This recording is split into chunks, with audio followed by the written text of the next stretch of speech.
Super হাসপাতালের চিকিৎসার যে অভয়ার খুন ধর্ষণ মামলায় ন্যায় সাপ্লিমেন্টারি সিটে চার্জশিটের দাবিতে ভয়েস অফ অভয়া এবং ভয়েস অফ হিউম্যান সংগঠনের তরফ থেকে তাদের সদস্যরা নিউ টাউনের এনবিসিসি যে সিবিআই এর নতুন দপ্তর সেই বিল্ডিং এ তারা অভিযান করেছে। ইতিমধ্যেই সেই মিছিলের নেতৃত্ব দেন চিকিৎসক অনিকেত মাহাতো। এই দিন দুপুরেই এই এনবিসিসি স্কয়ারের বিল্ডিং এর বেশ কিছুটা দূরে তারা জমায়েত করে চিকিৎসক সংগঠনের সদস্যরা এবং সেখান থেকে মিছিল করে সিবিআই দপ্তরে রওনা দেয়। এনবিসিসি বিল্ডিং এর বাইরে প্রচুর পরিমাণে বিধাননগরের পুলিশের পক্ষ থেকে পুলিশ বাহিনী মোতায়েন ছিল এবং মিছিল আটকাতে গেলে পুলিশের সঙ্গে ধস্তাধস্তিতে জড়িয়ে পড়েন আন্দোলনকারীরা। ইতিমধ্যে এখনো পর্যন্ত বিক্ষোভ চলছে। তাদের যে দাবি, একাধিক দাবি, তারা সিবিআই এর যে আধিকারিকরা রয়েছে, তদন্তকারী অফিসাররা রয়েছে, তাদের কাছে জমা দেবেন, তাদের লিখিত আকারে তারা জমা দেবেন এবং যে সঞ্জয় রায় অভয়ার যে ধর্ষণ এবং খুনের ঘটনায় যে একমাত্র দোষী সাব্যস্ত হয়েছে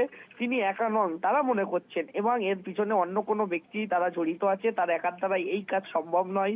দিনের আলোতে প্রকাশ্যে তারা ঘুরে বেড়াচ্ছে।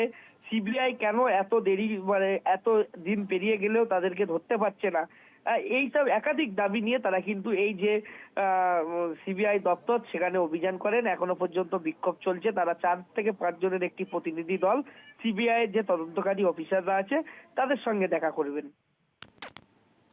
অনেক ধন্যবাদ শাকিল। ফোন লাইনের সঙ্গে ছিলেন প্রতিনিধি শাকিল মুস্তাক। পরিষ্কারভাবে সঞ্জয় রায় একজন অভিযুক্ত হয়েছে শিয়ালদা কোর্টের যে ট্রায়াল, সেই ট্রায়াল কোর্টের দ্বারা।